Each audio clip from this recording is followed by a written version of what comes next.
आप देखो, ये हमारा देश वो देश है जिसने मेडिटेशन पूरी दुनिया को दिया। कभी मौका मिले ऋषिकेश जाइए, वो yoga capital of the country बन चुका है, अब तो meditation capital of the country बन चुका है। मैं आपको दावा करता हूं, आपको जितने वहां भारतीय दिखेंगे उतने ही आपको 50% इंडियन है तो 50% फॉरेनर्स है। कोई जगह सर ऋषिकेश पूरे में? ऋषिकेश में आप एक्सप्लोर अच्छा। कीजिए, पूरे ऋषिकेश में आप देखिए, आपको फॉरेनर्स खूब दिखेंगे। और वो फॉरेनर्स वहां पर नशा करने नहीं आए हुए, वो वहां घूमने नहीं आए हुए, वो वहां योगा सीखने आए हुए हैं, वहां मेडिटेशन सीखने आए हुए हैं। और वो वहां से सीख करके जा जाके पूरी दुनिया को सिखा रहे हैं। और हम लक्ष्मण झूला पे फोटो खिंचवा के बढ़िया मस्त आनंद लेके आ जाते हैं कि भाई झूला था, बहुत बड़ा पुल था, आनंद लिया।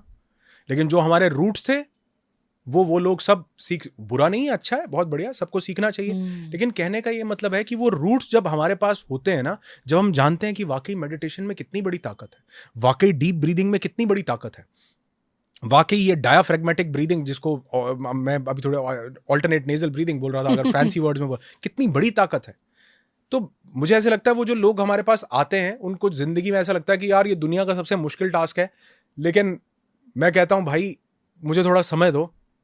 कोई मेरे पास आता है ना, कहता है ये कितने टाइम से स्ट्रेस्ड हो, कहता है सर 15 साल हो गए सर, 20 साल हो गए सर, पेनफुल मेमोरीज लेके पड़े हैं अभी तक, किसी ने गलत किया था, मेरी सास ने ऐसा कर दिया, मेरे भाई ने ऐसा कर दिया, मेरे दोस्त ने, मैं पेनफुल यहाँ रखी हुई है सर, यहाँ कईयों को तो पता भी नहीं है कि मेरे यहाँ रखी हैं। तीसरे दिन हमारी एक एक्टिविटी होती है, उस एक्टिविटी में कई लोग चिल्ला चिल्ला के रो रहे होते हैं, अंदर से निकलती है, लोग चिल्ला रहे होते हैं, बाहर निकालते हैं। उस दिन मैं उनको बोलता हूँ, जब वो बाहर निकाल देते हैं और फिर मैं उनसे बात करता हूँ, मैं कहता हूँ अब कैसा लग रहा है? बहुत बढ़िया, स्ट्रेस में हो, किसी तरह का डिप्रेशन आ रहा है? नहीं सर। क्या हुआ? सर ऐसा लग रहा है जैसे बहुत हल्का हो गया, लाइट हो गया। मैंने कहा पता है क्यों लाइट हो गया? क्योंकि जो आप सदियों से यहाँ 15 साल से रूमिनेट कर रहे थे ना, इसको निकलने की जगह नहीं मिल रही थी। थोड़ी देर पहले बात हो रही थी ना कि बताने कोई नहीं है, कोई बात करने कोई नहीं है, कोई कौन बात करे। और जानते हैं अभी जो अब थोड़ी देर पहले आप बात कर रहे थे, आप असल मानिए, हम इस बात को बोलते तो हैं कि बच्चे आज मोबाइल में बहुत ज्यादा हैं। सर बच्चे को मोबाइल पकड़ाया किसने? हमने। जब हम उसको थोड़ा सा ध्यान बटा के अले ले ले ले ले ले करके खाना खिला सकते थे, तो हमने छोटा भीम दिखा के खाना खिलाया क्यों? अपनी सहूलियत के लिए, तो कि हम थोड़े इजी हो जाएंगे। जब हम बिजी थे तो हम घर टीवी चलाकर देख करके क्यों आए? तो हमने और देखो आज वो हमसे बात पता है क्यों नहीं करते हैं बच्चे, जो बड़े थोड़े टीनेज में या आगे निकल जाते हैं, उनको क्यों ऐसा लग रहा है? उसका एक बहुत बड़ा कारण आप समझिए। जब वो छोटा बच्चा था ना, हमने पूरा का पूरा प्रेशर दिया कि बेटे पढ़ाई कर लो, जैसे जीवन सिर्फ पढ़ाई करने के लिए तुम्हारा अवतरण हुआ है, अदरवाइज तो ये जीवन तुम्हें मिलता ना, बस पढ़ने के लिए आए हो, पढ़ लो। बच्चा हमारे पास कोई भी चैलेंज लेके आता है, हम उसके मिसमैचर बन जाते हैं, हम उससे ऑपोजिट डायरेक्शन में जाके खड़े हो जाते हैं। बच्चे का मार्क्स अच्छे नहीं आए, नंबर अच्छे नहीं आए, हम कहते हैं बेटे ये क्या कर रहे हो, तुम्हारे तो मार्क्स बड़े बढ़िया होने चाहिए, पढ़ते क्यों नहीं हो, पढ़ लो।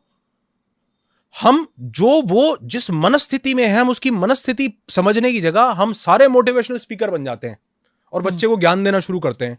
जबकि बच्चा ज्ञान से नहीं समझेगा, बच्चा भाव से समझेगा, जब आप उसके साथ एक भाव रिलेट करोगे अपना।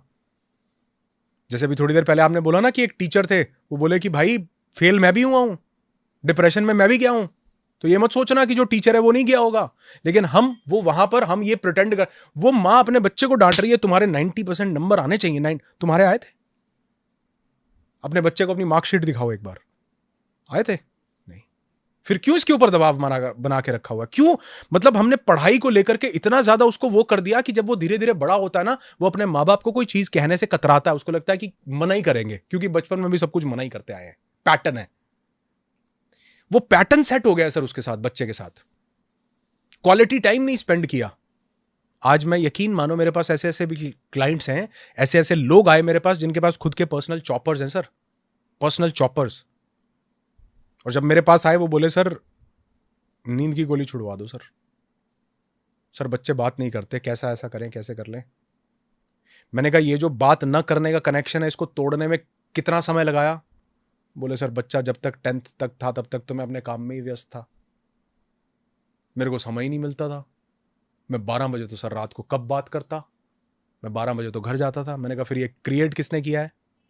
ये डिस्टेंस, ये जो बीच का कनेक्शन था, ये ब्रेक किसने किया है? तो अगर हमने 10 साल लगा के ब्रेक किया है, तो मैं कोई अघोरी बाबा हूं क्या? मैं करूंगा फू चलो जाओ भैया घर जाओ, और सब ठीक हो गया भैया, मैं तो नहीं हूँ, वो तो आप अघोरी के कोई ऐसे बाबा के पास, गलत जगह आ गए आप तो। मैं तो प्रोग्रामिंग बदलता हूँ जी लोगों के माइंड की, मुझे तो इसमें समय लगता है। आपने 10 साल किसी चीज को खराब करने के लिए दिए हैं, तो कम से कम 5-7 हफ्ते मुझे भी दे दो। मैं तो ये, मुझे अब वो प्रोग्रामिंग बदलनी पड़ेगी जो आपने गलत की है।